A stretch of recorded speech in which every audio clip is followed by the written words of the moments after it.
ओम शांति। 8 अगस्त 2025 बाबा के महावाक्य। मीठे बच्चे, सदा इसी खुशी में रहो कि हमने 84 का चक्कर पूरा किया।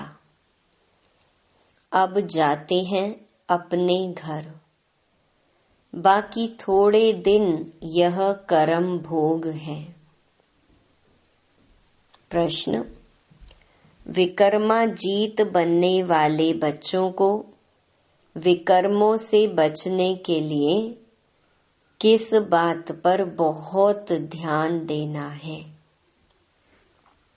उत्तर: जो सर्व विकर्मों की जड़ देह अभिमान है, उस देह अभिमान में कभी न आए, यह ध्यान रखना है। इसके लिए बार बार देही अभिमानी बन बाप को याद करना है। अच्छे और बुरे का फल जरूर मिलता है।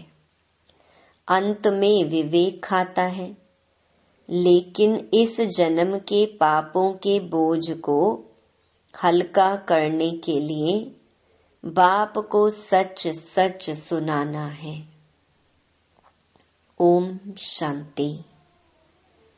बड़े ते बड़ी मंजिल है याद की। बहुतों को सिर्फ सुनने का शौक रहता है। ज्ञान को समझना तो बहुत सहज है। 84 के चक्कर को समझना है, स्वदर्शन चक्रधारी बनना है। जास्ती कुछ नहीं है। तुम बच्चे समझते हो हम सब स्वदर्शन चक्रधारी हैं। स्वदर्शन चक्र से कोई का गला नहीं काटते हैं, जैसे श्री कृष्ण के लिए दिखाया है। अब यह लक्ष्मी नारायण विष्णु के 2 रूप हैं। क्या उनको स्वदर्शन चक्र है? फिर श्री कृष्ण को चक्कर क्यों दिखाते हैं? एक मैगजीन निकालते हैं जिसमें श्री कृष्ण के ऐसे बहुत चित्र दिखाते हैं। बाप तो आकर तुम्हें राजयोग सिखाते हैं, ना कि चक्कर से असुरों का घात करते हैं।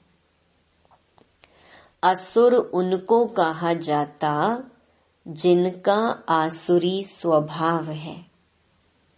बाकी मनुष्य तो मनुष्य है ना। ऐसे नहीं स्वदर्शन चक्र से बैठ सबको मारते हैं। भक्ति मार्ग में क्या क्या चित्र बैठ बनाए हैं। रात दिन का फर्क है। तुम बच्चों को इस सृष्टि चक्र और सारे ड्रामा को जानना है, क्योंकि सब एक्टर्स हैं। वह हद के एक्टर्स तो ड्रामा को जानते हैं। यह है बेहद का ड्रामा। इसमें डिटेल में नहीं समझ सकेंगे। वह तो 2 घंटे का ड्रामा होता है। डिटेल में पार्ट जानते हैं। यह तो 84 जन्मों को जानना होता है। बाप ने समझाया है, मैं ब्रह्मा के रथ में प्रवेश करता हूँ। ब्रह्मा के भी 84 जन्मों की कहानी चाहिए। मनुष्यों की बुद्धि में यह बातें आ न सके। यह भी नहीं समझते कि 84 लाख जन्म है या 84 जन्म है। बाप कहते हैं, तुम्हारे 84 जन्मों की कहानी सुनाता हूँ। 84 लाख जन्म हो तो कितने वर्ष सुनाने में लग जाए। तुम तो सेकंड में जान जाते हो। यह 84 जन्मों की कहानी है। हमने 84 का चक्कर कैसे लगाया है? 84 लाख हो तो सेकंड में थोड़े ही समझ सकते। 84 लाख जन्म है ही नहीं। तुम बच्चों को भी खुशी होनी चाहिए। हमारा 84 का चक्र पूरा हुआ। अब हम घर जाते हैं। बाकी थोड़े दिन यह कर्म भोग है। विकर्म भस्म हो कर्मातीत अवस्था कैसे हो जाए, इसके लिए यह युक्ति बताई है। बाकी समझाते हैं इस जन्म में जो भी विकर्म किए हुए हैं वह लिख कर दो तो बोझ हल्का हो जाए।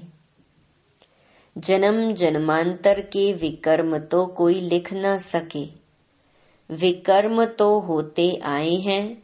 जब से रावण राज्य शुरू हुआ है तो कर्म विकर्म हो पड़ते हैं। सतयुग में कर्म अकर्म होते हैं।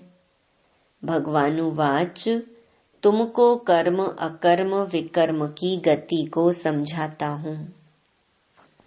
विकर्मा जीत का संवत लक्ष्मी नारायण से शुरू होता है। सीढ़ी में बड़ा क्लियर है। शास्त्रों में कोई यह बातें नहीं है। सूर्यवंशी चंद्रवंशी का राज भी तुम बच्चों ने समझा है कि हम ही थे। विराट रूप का चित्र भी बहुत बनाते हैं, परंतु अर्थ कुछ भी नहीं जानते। बाप बिगर कोई समझा नहीं सकते।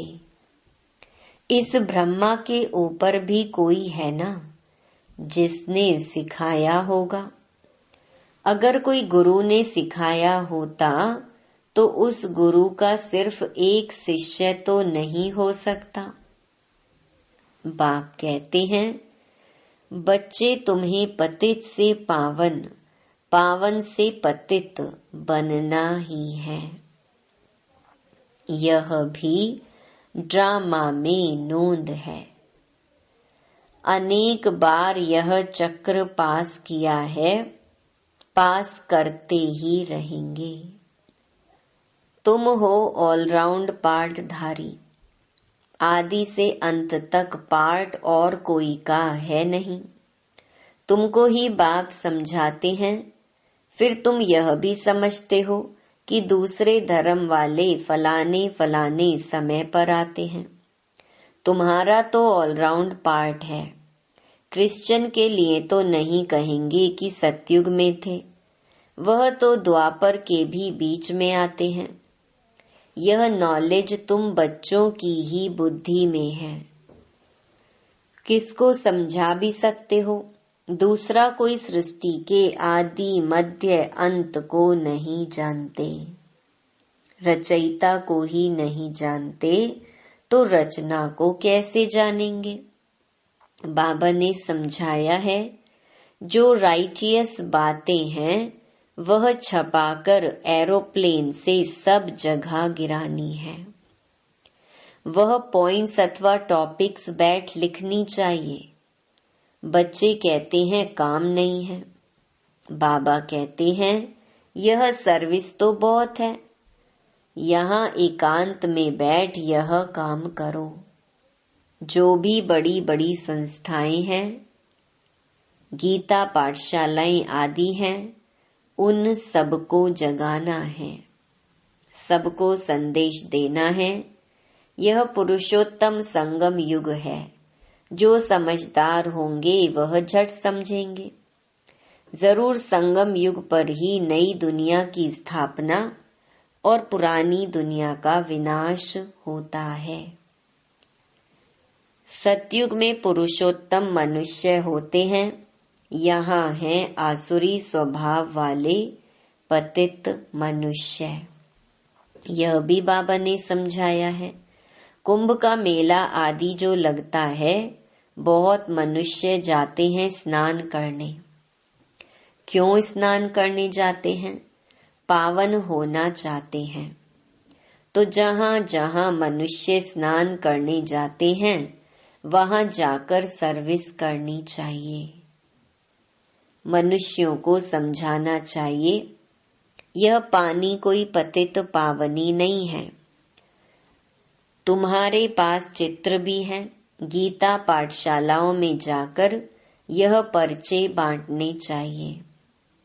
बच्चे सर्विस मांगते हैं, यह बैठकर लिखो। गीता का भगवान परम पिता परमात्मा शिव है, ना कि श्री कृष्ण। फिर उनकी बायोग्राफी की महिमा लिखो। शिव बाबा की बायोग्राफी लिखो, फिर आपे ही वह जज करेंगे। यह पॉइंट्स भी लिखनी है कि पतित पावन कौन। फिर शिव और शंकर का भेद भी दिखाना है। शिव अलग है, शंकर अलग है। यह भी बाबा ने समझाया है। कल्प 5000 वर्ष का है। मनुष्य 84 जन्म लेते हैं, ना कि 84 लाख। यह मुख्य बातें शॉर्ट में लिखनी चाहिए, जो एरोप्लेन से भी गिरा सकते हैं, समझा भी सकते हैं। यह जैसे गोला है, इसमें क्लियर है फलाने फलाने धर्म फलाने फलाने समय पर स्थापन होते हैं। तो यह गोला भी होना चाहिए, इसीलिए मुख्य 12 चित्रों के कैलेंडर्स भी छपवा सकते हो, जिसमें सारा ज्ञान आ जाए और सर्विस सहज हो सके। यह चित्र बिल्कुल जरूरी है। कौन से चित्र बनाने हैं, क्या क्या पॉइंट लिखनी चाहिए, वह बैठ लिखो। तुम गुप्त वेश में इस पुरानी दुनिया का परिवर्तन कर रहे हो। अननोन वॉरियर्स हो।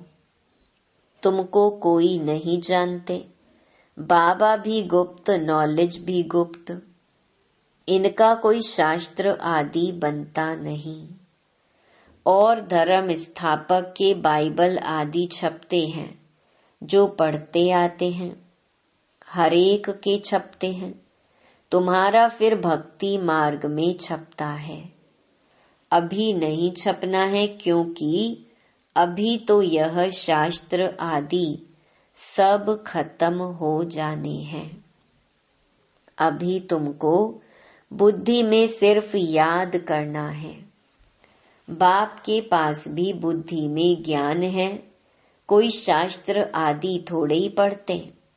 वह तो नॉलेजफुल है। नॉलेजफुल का अर्थ फिर मनुष्य समझते हैं, सबके दिलों को जानने वाला है।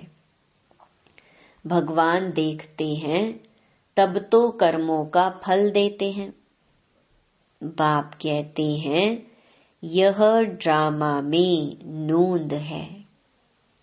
ड्रामा में जो विकर्म करते हैं, तो उनकी सजा होती जाती है। अच्छे व बुरे कर्मों का फल मिलता है, उसकी लिखत तो कोई है नहीं। मनुष्य समझ सकते हैं, जरूर कर्मों का फल दूसरे जन्म में मिलता है। अंत घड़ी विवेक फिर बहुत खाता है। हमने यह पाप किए हैं, यह सब याद आता है। जैसा कर्म वैसा जन्म मिलेगा। अभी तुम विकर्मा जीत बनते हो, तो कोई भी ऐसा विकर्म नहीं करना चाहिए। बड़े ते बड़ा विकर्म है देहे अभिमानी बनना। बाबा बार बार कहते हैं, देही अभिमानी बन बाप को याद करो। पवित्र तो रहना ही है। सबसे बड़ा पाप है काम कटारी चलाना। यही आदि मध्य अंत दुख देने वाला है। इसीलिए सन्यासी भी कहते, यह काग विष्टा समान सुख है। वहाँ दुख का नाम नहीं होता, यहाँ दुख ही दुख है। इसीलिए सन्यासियों को वैराग्य आता है, परंतु वह जंगल में चले जाते हैं। उन्हों का है हद का वैराग्य, तुम्हारा है बेहद का वैराग्य। यह दुनिया ही छीछी है।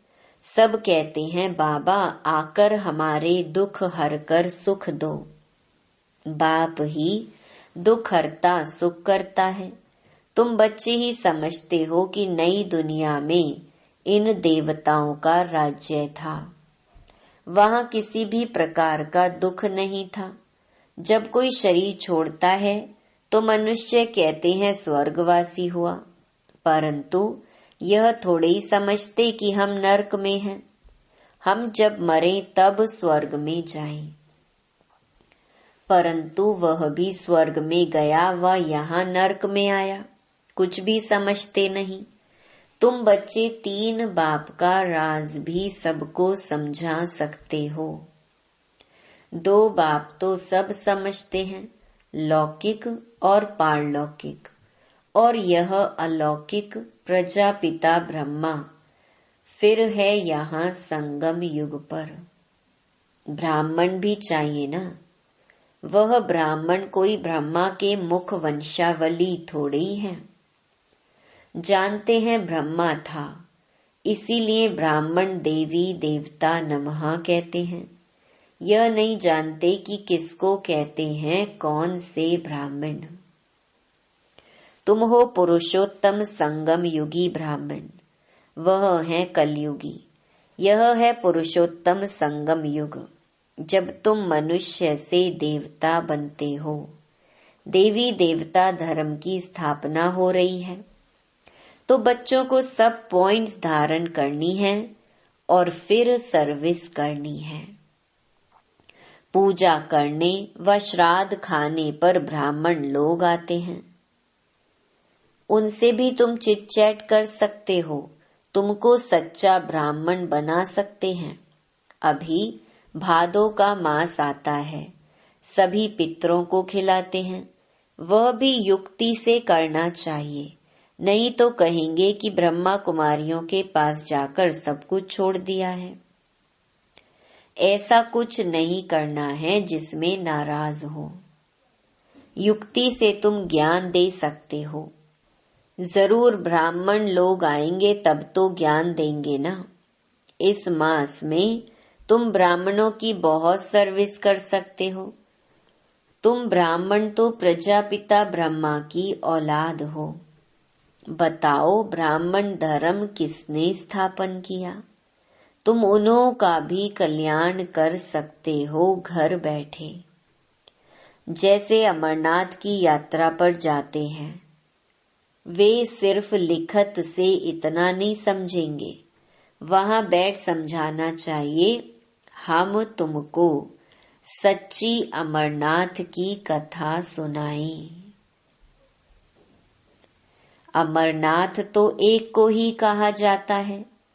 अमरनाथ अर्थात जो अमरपुरी स्थापन करे, वह है सतयुग।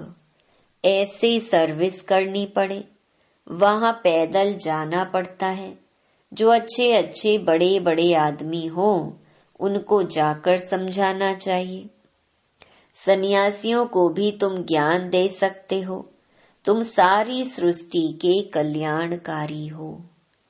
श्रीमत पर हम विश्व का कल्याण कर रहे हैं, बुद्धि में यह नशा रहना चाहिए। अच्छा, मीठे मीठे सिकिलधे बच्चों प्रति माता पिता बाप दादा का याद प्यार और गुड मॉर्निंग। रूहानी बाप की रूहानी बच्चों को नमस्ते। धारणा के लिए मुख्य सार। पहला, जब एकांत व फुर्सत मिलती है तो ज्ञान की अच्छी अच्छी पॉइंट्स पर विचार सागर मंथन कर लिखना है। सबको संदेश पहुंचाने व सबका कल्याण करने की युक्ति रचनी है। दूसरा, विकर्मों से बचने के लिए देही अभिमानी बन बाप को याद करना है। अभी कोई भी विकर्म नहीं करना है।